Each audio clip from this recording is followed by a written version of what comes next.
Hello बच्चों, today we are going to discuss our next topic in electrostatics, and that is the capacitor and dielectric. So today we are going to just discuss a kind of new conductor having the property to store the charge, that is the capacitor. And after it we will discuss the another kind of substance, basically it is called insulator, which has no electric effect. It can be transient a kind of electric effect.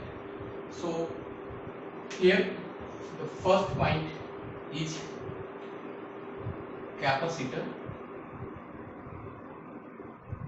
and before going to capacitor we have to understand the concept of the three different kind of material, that is conductor, insulator, and the third one is the dielectric. So what is the conductor? Conductor are basically such kind of material that may conduct heat and electricity.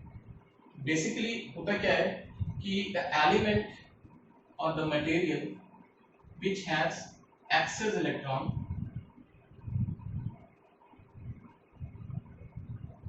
is termed as conductor. Now what is insulator? Insulator are the such substance or material which has no free electron for conducting electricity, and dielectric materials are basically considered as an insulator because the material's outermost electrons or the electrons are not permitted to conduct electricity. Basically we say that oil, wax, etc. are in the category of dielectric. Now we are going to discuss the topic capacitor. Capacitor is a kind of conductor. Basically, when we provide some charge to the conductor, the charge storing device has a tendency to rise up the potential when we are giving the charge. So it is seen practically that when we provide the charge to the surface of the conductor, then there must be a relation of the potential in according to the charge. That means when we provide the charge, the potential of the surface increases simultaneously. So here we can write Q is equal to a constant C, and here this proportionality constant is a characteristic property of that particular conductor onto which we are providing the charge, and this property of the conductor is called capacitance. So what is the capacitance? It is nothing but the charge that is given to the conductor to the voltage. So C is equal to Q by V. So this proportionality constant is called the capacitance of the conductor. Here we can also say the ratio of charge to the potential is also called capacitance of the conductor. Now we can find out the unit of the capacitance. The value of charge Q is measured in coulomb, and this one is voltage. So coulomb per volt is the unit of capacitance, and 1 coulomb per volt is also written as farad. So 1 coulomb per volt is equal to 1 farad. Another unit of the capacitance is also available, that is microfarad, picofarad, etc. And 1 microfarad may be written as a 10 to the power minus 6 farad, and 1 picofarad may be written as 10 to the power minus 12. So this is the concept of the capacitor. So capacitance Capacitance is the property of the conductor due to which it can acquire a number of charge over it, and C is the sign of representing the capacitance of that particular conductor. Now we can easily find out the dimension of the capacitance also by placing the value of charge in terms of current and time, and the value of potential in terms of work upon charge. So here we can write IT into Q upon W. Again we can change it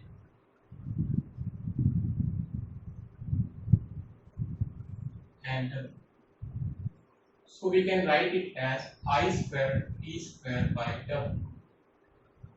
Now simply we know that dimension of work, that is ml square T minus 2, and the presentation of I square is written as A square and square of time T square.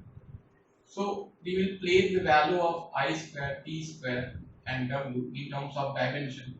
We can get easily the dimension of capacitance C, and we can solve it easily.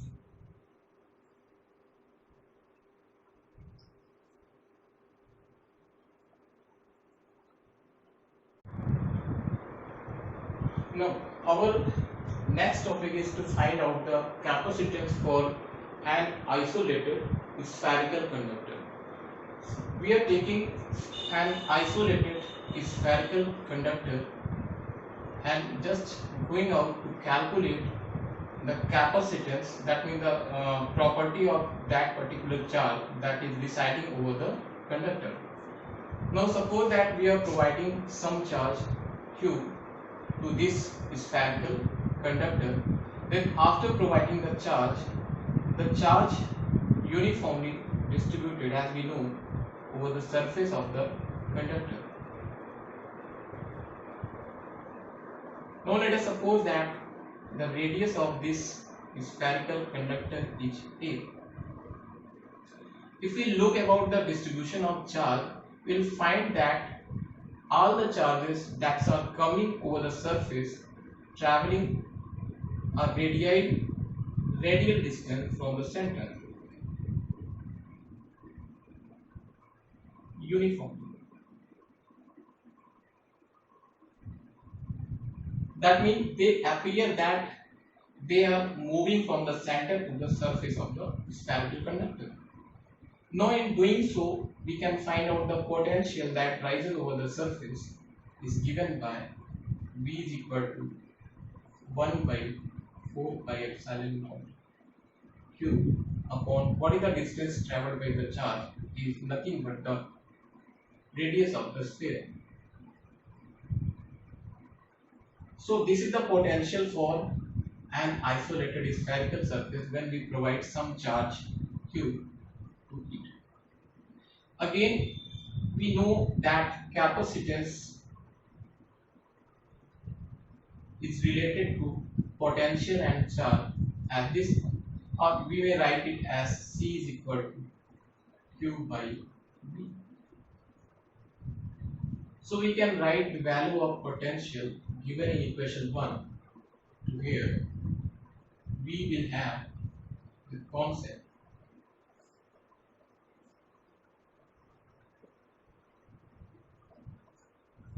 the term Q to Q will be cancelled out, and this is the radius. So this term will move in the numerator, and the potential capacitance of the conductor will be 4 pi epsilon naught A. So this is the expression for the capacitance of an isolated spherical conductor, and it is very clear from here that the capacitance of the conductor will increase linearly if we increase the radii of the conductor. That means after increasing the radius of the conductor, capacitance corresponding to that particular conductor will ultimately increase.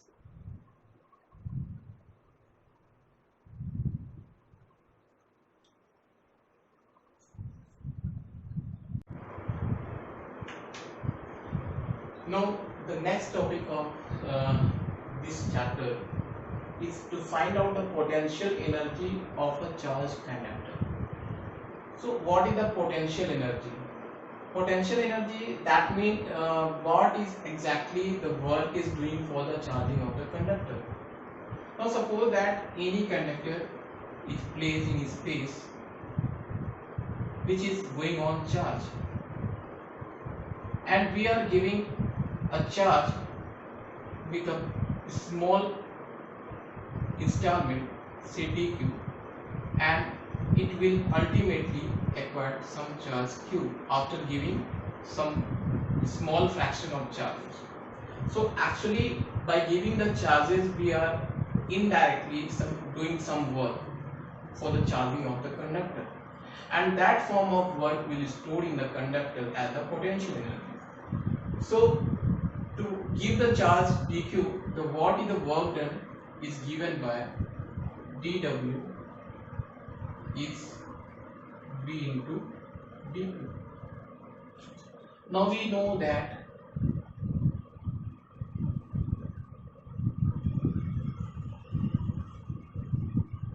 v is equal to q by c. So the work done for charging of the conductor will be given as integration of,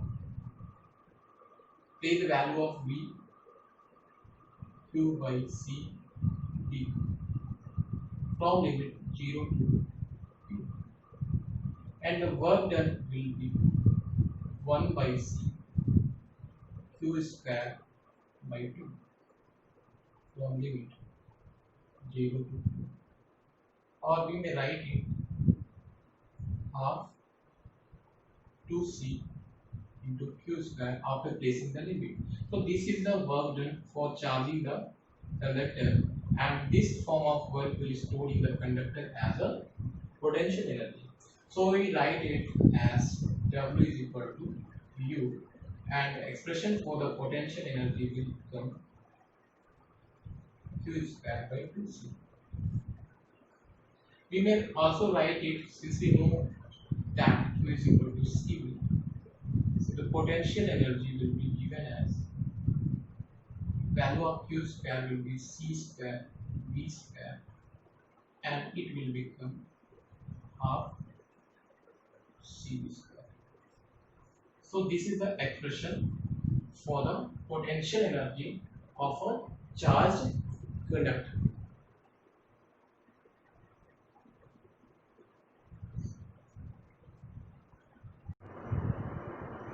Now we are going for another topics, redistribution of charges, and in the redistribution of charges we will calculate the common potential. Now what is the redistribution of charges? Suppose two different conductor having different charge, say q1 and q2, with initially different potential, say v1 and v2, and the capacity for the storing charge is termed as C1 and C2. This is A and B. Now the potential of the different conductors are supposed to be different, and we connected it with any kind of conducting wire. Then the charges will start to flow from the higher potential to the lower potential till the potential become common to each. That means when we connected the conductor A to the conductor B, suppose that potential V1 is higher than V2, then charge will ultimately start to flow from the conductor A to conductor B, and the flowing of charge will take place till the potential of the both surfaces become common, and that will be called the common potential. Now clearly the charges associated with the conductor A is given in terms of capacity and potential C1 V1, and the charge associated with the conductor B will clearly given as C2 V2. Now when the distribution of charge is complete, that means the potential of the conductor will become common, then the common potential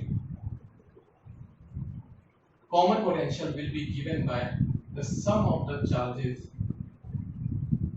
by the capacitance of the conductor. That means we can write it as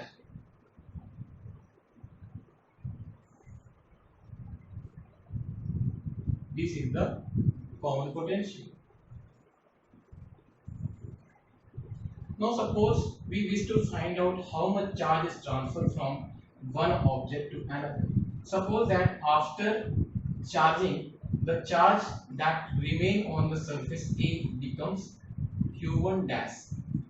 Now what is the transfer of the charge will given by Q is equal to Q1 minus Q1 dash, where the value of Q1 is C1 V1 and the value of Q1 dash that is still left after distribution of charges will be C1 and the common potential V.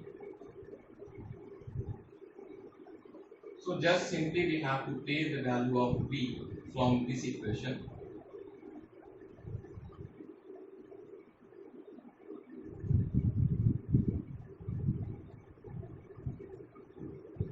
So this is the charge unleft.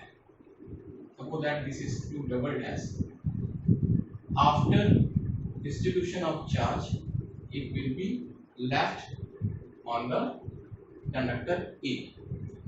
Now in the same topic we have to calculate that there must be a kind of loss of energy after distribution of the charges. When the charges are flowing from one object to the another object or due to the difference of potential, then there must be a kind of loss of energy and we have to calculate it mathematically. इसको भी आप आगे भी solve कर सकते हैं, solve करके निकाल लेंगे इनको यहाँ पे. So we can find out the loss of potential energy or the loss of energy.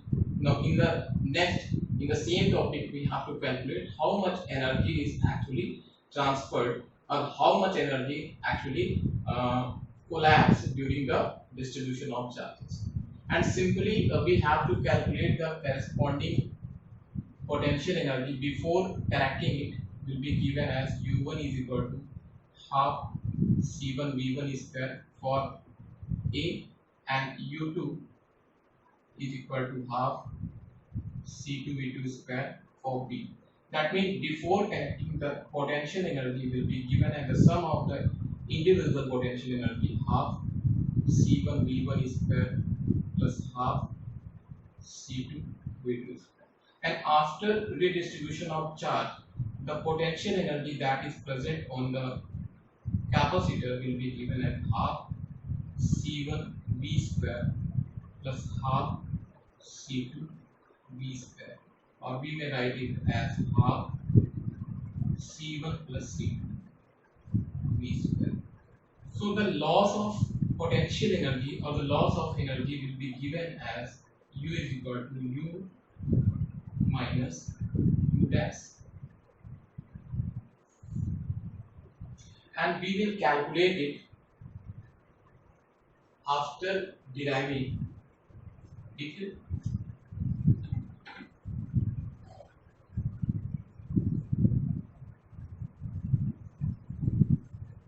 As half C1 V1 square plus half C2 V2 square minus U dash half C1 plus C2 V square. Now what is V square? V square is the common potential. Just we have to place the value of the common potential. Half C1 V1 square plus half C2 V2 square minus half C1 plus C2 and common potential C1 plus C2 C1 V1 plus C2 V2 upon C1 plus C2. अभी यहाँ पे whole square लग गया, तो this will be also this square. So one term will be cancelled out from here, and we will have, after taking LCM, C1 plus C2 will be multiplied here here and will be common taken out. So after calculation we can take out C1 plus C2, and inside the bracket we have C1 V1 square C1 plus C2 plus C2 V2 square C1 plus C2 minus C1 V1 plus C2 V2 whole square. So here we have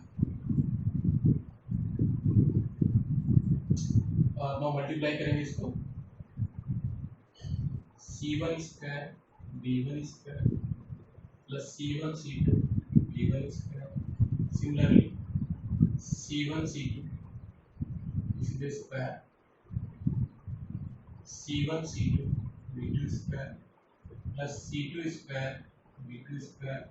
No, the terms C1 square E square plus B square C1 square V1 square minus C2 square V2 square minus 2C1 C2 V1. So clearly the term will be cancelled out, and we have the loss of energy U minus U dash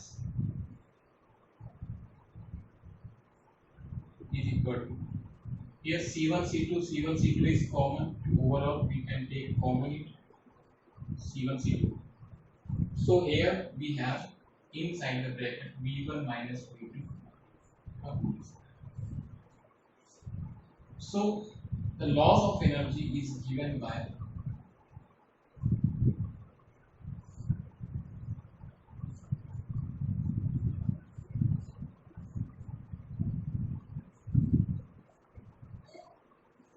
now clearly by seeing this expression one can easily explain that if the term U dash become just equal down to U, then there must be no loss of energy. But it is very clear in this equation there is the difference of energy, and it is given by the expression the term this. So there is a loss of energy when there is a distribution of charges. जब charges क्या होते हैं distribution होते हैं, एक object से दूसरे object में जा रहा होता है, then there must be possibility to happen the loss of heat or the loss of energy. So this is very important topic, please note it.